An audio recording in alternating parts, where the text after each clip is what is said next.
A com a vida de dado B. No geral, se você for fazer um problema, você faz assim, né? Lê o item A, retira dele 50, grava o novo valor de A, lê o B, adiciona 50 e grava o valor B. Isso aí é um probleminha simples. Então, suponha que isso aqui seja uma transação no banco de dados, chamada de T1. Então, o que é que acontece com essa propriedade de atomicidade? Se ocorre uma falha logo após a leitura de B, o que é que vai estar aparecendo no banco de dados para o valor de A? Vai estar o valor de A menos 50, na verdade, e o valor de B não foi acrescido de 50, ou seja, o valor não foi transferido, a transação não se completou, porque os 50 unidades não foram transferidas para B. Então, essa propriedade da atomicidade é o seguinte: ou todas as operações de uma operação são executadas, ou então nenhuma delas será realizada. Neste caso aí, mais na frente vamos estudar, e quando ocorre um problema semelhante a esse, a operação aqui ela deve ser desfeita e o A vai retornar o seu valor original. No geral acontece isso, mas vamos ver isso aí em detalhes mais à frente. Ok? Aí a explicaçãozinha, né? Entendido aí como é que é a atomicidade? Isso aí está bem explicadinho no livro também, viu? Das chaves. Bom, a propriedade de consistência, como eu já havia falado na aula anterior, é uma propriedade que quem deve fazer é o programador, ou ainda o próprio banco de dados. Por exemplo, vocês lembram lá em banco de dados 1 e vocês criavam várias restrições de tabelas, né? E os exemplos de restrições de tabelas são as chaves estrangeiras, as chaves FK, APK, né? A ligação de uma tabela para outra você faz através de chaves. Bom, se não existisse aquela restrição que o banco de dados impõe, se você adicionar um registro qual não existe um registro pai associado no relacionamento de duas tabelas, você lá na frente vai ter um monte de problema. Porque você vai querer fazer leitura de dado que não existe ainda.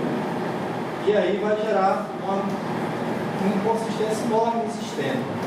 Você também pode apagar informações de registro pai, deixando registros fixos, órfãos, sem uma ligação com a tabela relacionada. Então é um outro exemplo.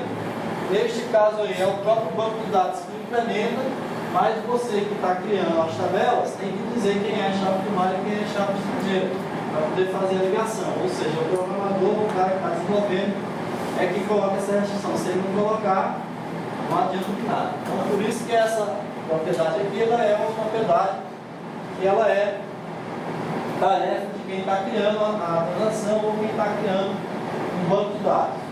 Certo? Entendido aí?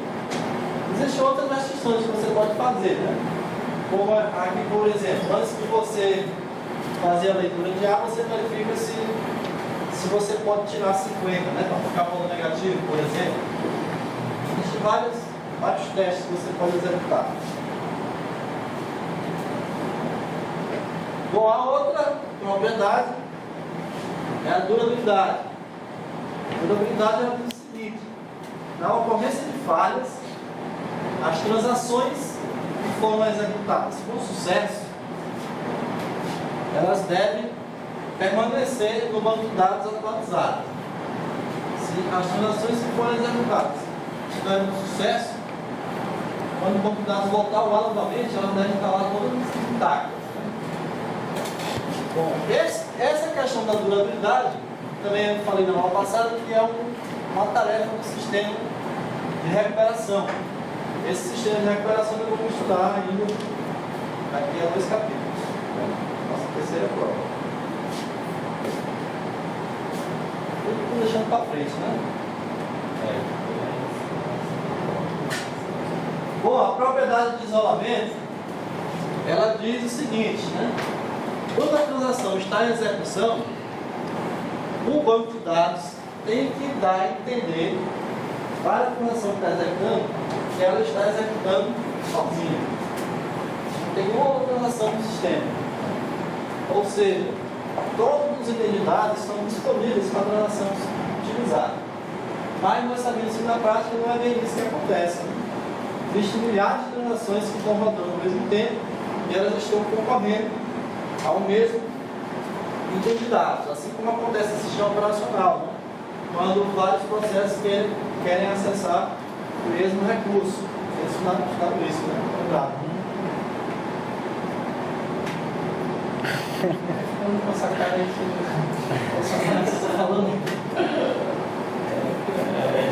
Claro, né? Beleza. Bom, então veja aqui o nosso exemplo da transação, né? Tem transferir 50 de um valor para o outro. Né?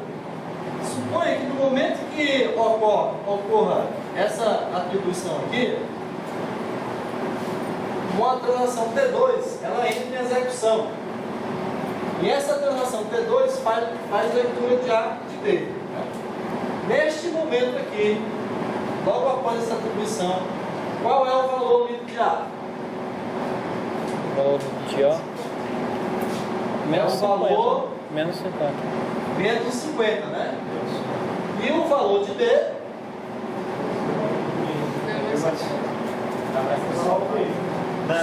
Somente o B, né? Se a gente estivesse aqui falando em programação, linguagem de programação, a gente ia dizer que era o B mais 50 porque ele está na memória, né? Principal. Mas aqui é banco de dados, né? O banco de dados, ele só grava informação quando tem este comando aqui no write, tá?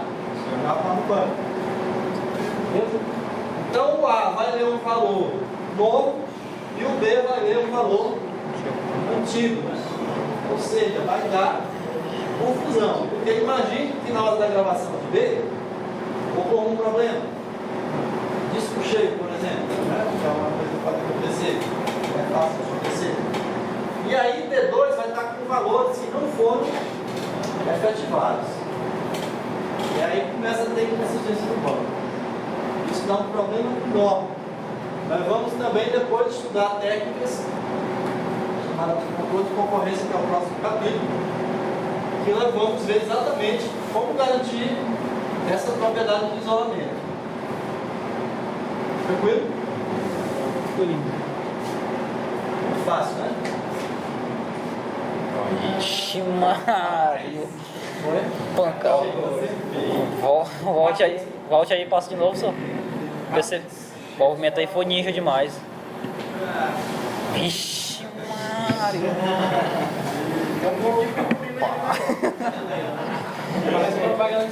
Bom, vocês estão lembrados do que é o BOT e o ELT?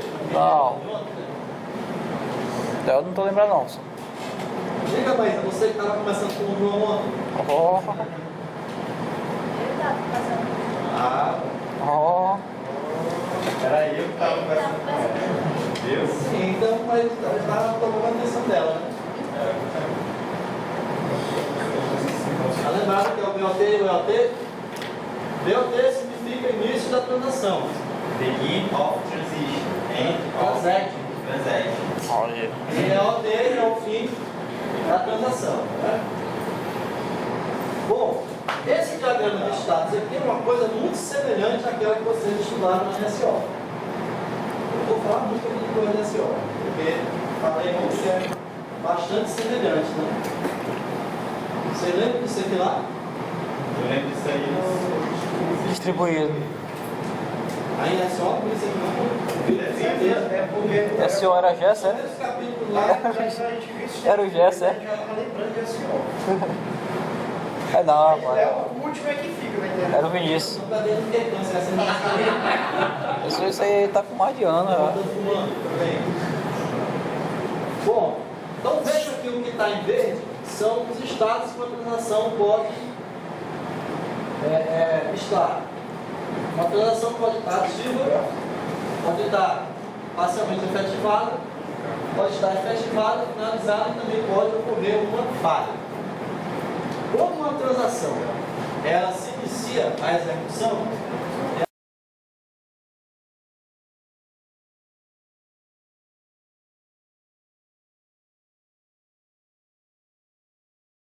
que está rodando os comandos. Quando ela termina todos os comandos da transação, ela vai para o fim da transação. Quando ela termina, ela entra no parcialmente efetivado. Esse parcialmente efetivado é um estado onde todos os comandos da transação foram executados. Até aqui, os dados que foram manipulados pela transação não foram ainda efetivados. Então, parcialmente efetivado, todos os comandos da transação foram executados com sucesso. Né? Bom, quando todos os comandos da transação são executados com sucesso, aí vem uma instrução chamada commit, que vocês conhecem já, né? Esse commit serve para efetivar, né? Ou seja, gravar os dados que estão no buffer lá no banco. Né? E aí sim ela vai para um estado de efetivado, e efetivado é finalizado. Esse negócio aí de parcialmente efetivado é aquele negócio aquela relação de pai e filho, é a transação pai e filho. Tipo, tem várias transações filhas, por exemplo, se eu cancelar a transação pai, aí ela cancela e já não vai efetivar. Vocês vão ver mais na frente um pouquinho, mas aqui entendem que só existe uma transação que está rodando e nós estamos vendo só o estado dela. Entendi. Só para vocês. Professor, só meio que estão as dores de alguns aí, é porque se eu não se empolgar muito, porque aqui como está a geração de 4 turnos a passiva, 3, o pessoal não viu isso daí no sistema distribuído, o pessoal fez o período. Mas evidenciou. Não, mas aí... Que fez? Aí é para não ser algum doido, né? Aí é do sistema distribuído aí. Não, é SO. É só um processo. Se você quiser lembrar, você vai lá no canal, lá no capítulo processos. Logo as primeiras páginas. É fácil demais, dá para ler essa novela. Leitura maravilhosa. Depois eu resolvo, né? É coisa do Vinícius. Bom, esse processo aqui, ele só acontece quando não tiver nenhum problema, né? No momento que a transação está ativa e está executando alguma coisa, podem acontecer problemas, e esses problemas, eles vão gerar um sinal para a transação, assim como está o sinal do processo, um sinal de aborto. Quando a transação é abortada, ela vai para o estado de falha. Esse processo também pode acontecer quando ela estiver parcialmente executada, que ela vai entrar no estado de efetivado. E aí, a transação também é abortada. Né? Em todos os casos onde a transação é abortada, existe um processo chamado rollback. Você deve ter aprendido lá em O SEO ou sistema distribuído? SO. Não, inteligência artificial, né? Não, só. Quem estudou inteligência artificial deve estar lembrando desse rollback, né? Rollback significa desfazer as operações, né? Bom, então, quando ocorre a falha, depois de vários read e write, né? Você tem que fazer, o sistema vai fazer automaticamente um rollback, ou seja, vai desfazer aquilo que ele fez aqui nesse processo, né? Ou aqui. E aí a transação vai para o estado finalizado. Bom, esse gráfico aí de status direcionado é só para explicar quais são os estados que uma transação pode ter, né? E também os processos que acontecem, né? O ponto de aborto, o back. Só você ainda vai dar uma pincelada nesse negócio aí de parcialmente efetivado? Vou dar o quê? Ainda vai revisar esse negócio aí, vai ver de novo. Não. Eu não consigo entender quando é que uma transação está parcialmente, só uma transação está Agora parcialmente. você vai entender. Aqui está uma transação, né? Aham. Quando ela começa a executar, termina aqui nessa última linha, Certo. então ela está no estado Totalmente. parcialmente efetivado, porque ela executou todos os comandos, não deu nenhum problema, finalizou com o write, está parcialmente efetivado. Certo. O SGDD vai emitir agora um comando para ela ser efetivada, que é o commit. Aqui não tem commit, né? Você está vendo, não tem Certo. commit. Aí ela vai para aquele outro estado lá, efetivado. Ok? Certo. Então, o estado efetivado é só quando o SDBD envia um sinal de... Por que tem tipo essa restrição aí? É a restrição, do sistema? Por que ele faz isso aí? Por que ele não efetiva logo depois que terminar? Por que ele não efetiva logo? Isso. Porque esse processo aqui de commit, nós vamos ver mais no futuro, que ele faz várias operações que vão otimizar a execução do banco de dados, como por exemplo, trabalhar nas áreas de buffers do sistema. Beleza. Essa é uma coisa que nós vamos ver mais na frente na arquitetura do SDBD, mostrar aqui um desenho para você bem bonito sobre isso. Está descrito nesse ordem.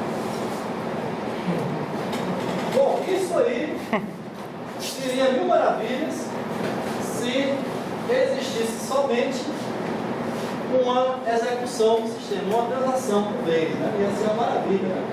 Executar uma transação, teria outra, né? Só tinha um usuário, não teria problema algum. Isso é um calor. Esse negócio não está aqui. Vai ficar em 4 graus aqui. A Maísa Bem fresco, né? Aí tá com frio, né? Tem que sentar aqui na frente, aqui tá um calor danado. Que é isso? Bom, então na realidade, aquele processo todo que eu falei para vocês, se fosse execução como usuário, só como usuário, era uma maravilha, não teria problema algum. Todos os dados estavam disponíveis para as transações, né? As transações iam executar uma atrás da outra, não teria nenhuma confusão. Acontece que no banco de dados ele está compartilhado com milhares de usuários. Né? E aí você vai ter que ter execuções concorrentes. Vocês já estudaram alguma coisa de programação concorrente? Já. Algo parecido com Abstract ou SO. É parecido com as threads, né? Você, ele começa a executar uma coisa, ele para, depois pega um outro lugar, executa e fica fazendo essa brincadeira, né? Mudando uma coisa para outra, tentando simular paralelo, né? Não é isso? Ele tenta simular um paralelismo. Mas na verdade não é paralelo, né? Ele é serial. Fica executando os pedaços das transações. Então, no banco de dados existe também isso. E a execução concorrente é a execução de múltiplas transações concorrendo na atualização de dados. Por que é bom colocar a execução concorrente de transações no banco de dados? Primeiro, porque você divide as operações da transação. Operação de entrada e saída e também operações de processamento. Você pode fazer isso, mas mais à frente nós vamos ver como isso funciona, mas não se preocupe ainda, tá? E também você pode fazer esse escalamento de transações curtas e longas. Você imagine que o camarada submete uma transação que demora 5 horas para executar e a sua transação que está para executar vai demorar 1 minuto. Vai ter que escalar 5 horas, né? Para poder executar. Com a execução concorrente isso não aconteceria, né? Ia demorar um pouco mais de 1 minuto, mas ia executar rápido, né? Ok? Então, existe no banco de dados um programa chamado escalador. Esse sistema, ele está dentro do banco, é programado, né? Por quem cria o banco de dados. A gente não tem acesso a esse escalador, tá? Faz parte do núcleo do sistema e ele tem essa função de dividir essas operações, tanto curtas e longas, como entrada e saída e processamento. A gente vai ver daqui a pouco, né? Essas operações de entrada e saída são aquelas que a gente acabou de ver ali, que é o read e o write, certo? E o processamento é aquele lá, A igual a mais 1, B mais 50, aquelas coisas lá. Né? Bom, acontece que você tem que pagar para isso, né? Os problemas, quando você permite a execução concorrente no banco de dados, é que você pode ter perda de consistência e violação das propriedades de atomicidade, consistência, isolamento e durabilidade. Você pode perder essas propriedades, e essas propriedades têm que ser garantidas. Então, para resolver isso, você vai ter que criar esquemas para fazer esse escalonamento dessas transações para esse formato aqui, né, longas e curtas, entrada, saída e processamento, que possam gerar execuções semelhantes a uma execução serial. O que é uma execução serial? Pois outro. Uma execução de transação 1 atrás da outra, né? Isso é uma execução serial. Então, o seu escalonador vai ter que fazer esse processo. Né? E também você vai ter que implementar um sistema de controle de concorrência para poder acessar.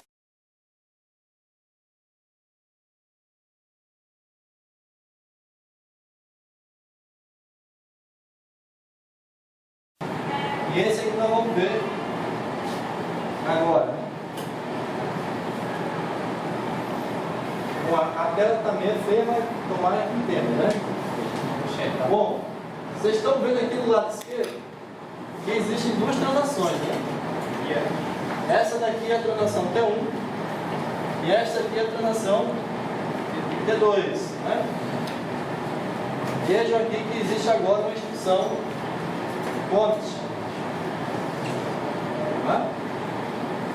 Bom, para nossos estudos aqui para frente, nós vamos fazer essa simbologia aqui. Ó. T1, seta, T2 significa uma execução serial, onde primeiro é executado T1 e depois T2. T2, seta, T1, você executa T2 e depois executa T1. Tá? Bom, a execução dessas duas transações de maneira serial é simples você demonstrar. Você simplesmente coloca esses comandos aqui e logo após terminar você coloca esses. Né? Mas uma transação, uma execução que não seja serial, seria essa daqui. Ó. Faz uma leitura do X, tira 50, grava X. Essas três operações são de T1. Depois ele passa a execução para T2. Depois volta para T1. Depois volta para T2. Isso aí é uma execução que não é serial. Ok?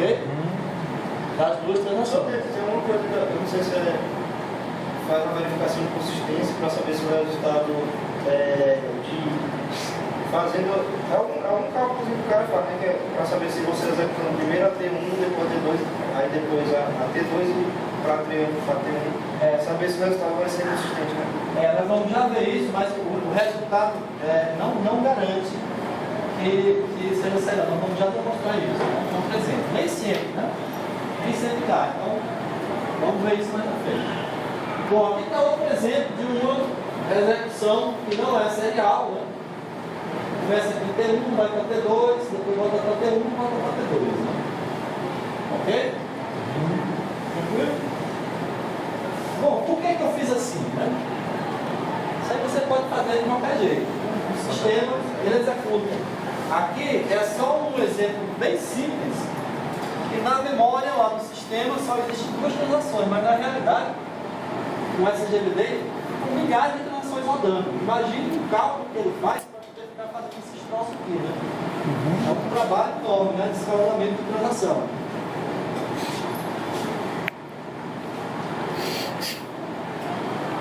Bom, como eu havia falado, para você criar a execução concorrente, você precisa criar escalonamentos de execução que sejam equivalentes a um serial. Foi isso que eu falei anteriormente? Isso se chama serialização, né? Ou seriabilidade. Né? Para você fazer isso, você tem que saber o que é uma operação conflitante que existe na transação. Né? O que são operações conflitantes? São operações de atualização do linha de dados, ou seja, as operações de read e operações de write. Elas são operações conflitantes. Obviamente que um read e um write no meio da transação não entra em conflito. Entra em conflito é com outra transação. Vamos ver o exemplo. Né? Então aqui existe um teorema. Esse livro não tem a prova do teorema, mas se alguém quiser um artigozinho que demonstre, isso aí tudo tem. Viu? Então, trabalho de ler, mas para quem quiser lá, bater um pouquinho de cabeça.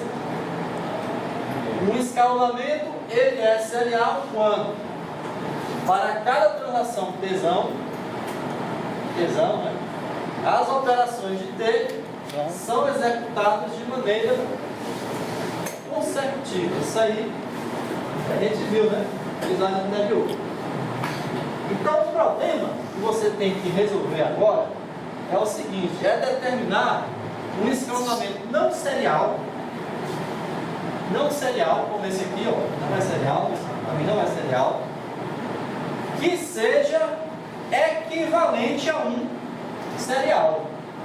Porque se ele executar de maneira serial, não vai dar nenhum problema, né? Mas você quer concorrência.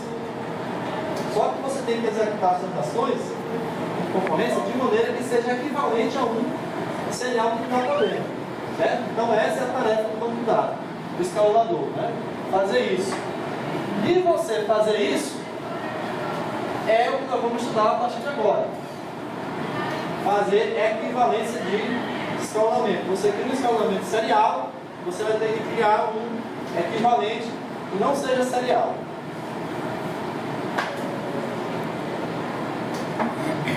Bom, para você fazer isso,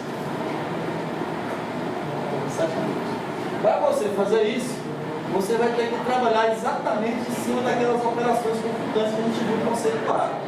Porque são operações confutantes, são aquelas que operam nos itens de dados, ou seja, read e write, né? Bom, esses conflitos sempre acontecem nessas operações, então você vai trabalhar em cima deles. Quando é que ocorre um conflito nessas duas operações? Quando, pelo menos, uma das operações que operam em um mesmo item de dados, de transações diferentes, é um write. A mesma operação está meio escrita, mas... Ou seja, se você está operando no mesmo item de dados e essas operações são de transações diferentes, e pelo menos uma delas é um write, então aí existe um conflito. Ok? Vamos ver um exemplo? Olha aqui, ó. Esse write com esse read x aqui entra em conflito? Não. Esse write x com esse read x entra em conflito? Não. Não. Entra, não é? Não. Read x é 32. Write x é 31. Mas aí ele tá falando write. O write é T2. Eu estou perguntando, o write é T1 e o read é de T2, né? Elas são operações conflitantes? Não. São. Não é? Porque são de transações distintas, operam sobre o mesmo item de dados. Certo? Pelo menos uma delas é o write? É. Então, são conflitantes. Não interessa analisar se gravou, se não dá para isso aí. Você vai no seguinte: são de transações diferentes? São. É o mesmo item de dado? É. Pelo menos uma delas é o write? Pronto. O dado aí é o X, né? Sim. É o X. Eu acho que um motivo interessante aí é porque, no caso, se desse uma falha no T1, enquanto o T2 já tinha lido o X, aí o T2 estaria mais argumentado. Você não se preocupa com isso agora, você vai nos botar daqui para frente. Mas vamos passo a passo. Isso aí você está certo pensando, mas não vamos misturar ele não, porque vai já para um negócio mais complicado, né? Calma, rapaz. Olha aqui outro exemplo, ó. Esse read y, ele entra em conflito com esse write x? Não. Não. Não. Né? Não, o item de dado é diferente. O item de dado é diferente, já morreu, né? Chimar. Esse read y, ele entra em conflito com esse read y? Sim. Não. Não. Não, né? Por quê? Vai o write, né? É simples, né? Simples, né? Os filhos já sabem discutir o que é conflito e o que não é conflito, né? Beleza? Tranquilo? Ó, essa tabelinha aqui, ela mostra uma tabela de conflitos, né? Read K com entra em conflito. 3 pontos agora. Read K com write K entra em conflito.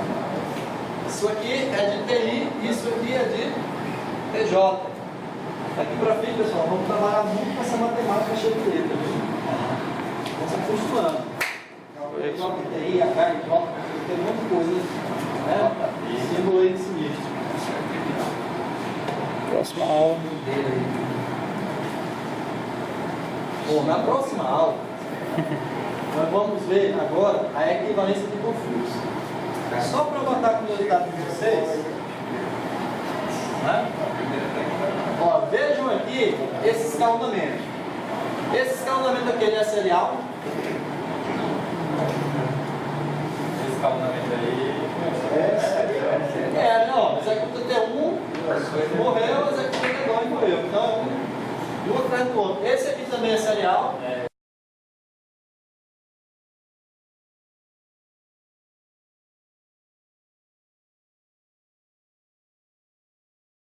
Serial. Então, vamos ver depois como é que faz a sequência de conflito através aqui de um algoritmozinho, né? Um algoritmozinho aqui que a gente vai estudar, ok? Posso falar do fato porque esse aqui é um pouco mais demorado?